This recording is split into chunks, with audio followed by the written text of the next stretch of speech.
This quick tutorial will show you exactly how to change the RDS time zone on AWS. Managing the time settings for your database is crucial to ensure that your applications are running smoothly and displaying the correct time.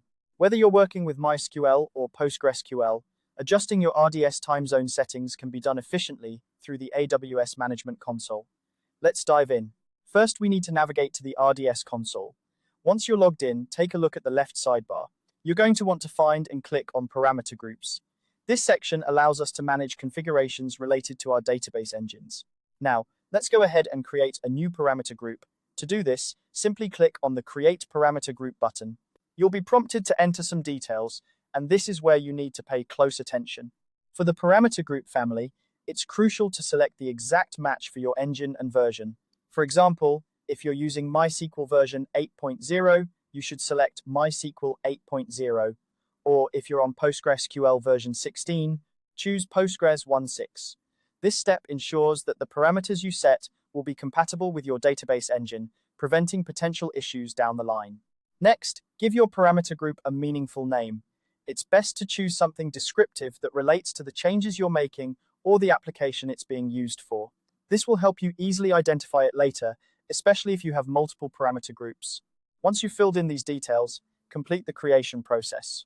Now, locate your newly created parameter group in the list. Click on it to open the settings, and then click on Edit Parameters. This is where the actual configuration takes place. You'll find a search bar at the top. Use it to quickly locate the engine-specific variable you want to adjust. For changing the time zone, you'll want to search for the appropriate time zone variable associated with your engine. Once you've found the time zone parameter, make the necessary changes. Remember, the time zone settings need to align with the requirements of your application or your local time zone. After making your adjustments, don't forget to save the changes. Saving ensures that the new time zone settings are applied to your RDS instance the next time it restarts.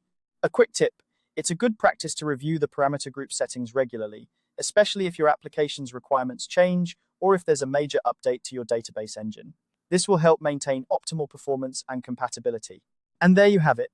You've successfully changed the RDS time zone on AWS. By following these steps, you can ensure your database is configured correctly for your specific needs. If you found this guide helpful, be sure to check out our other tutorials for more tips and tricks on managing AWS services. Thanks for watching, and happy computing.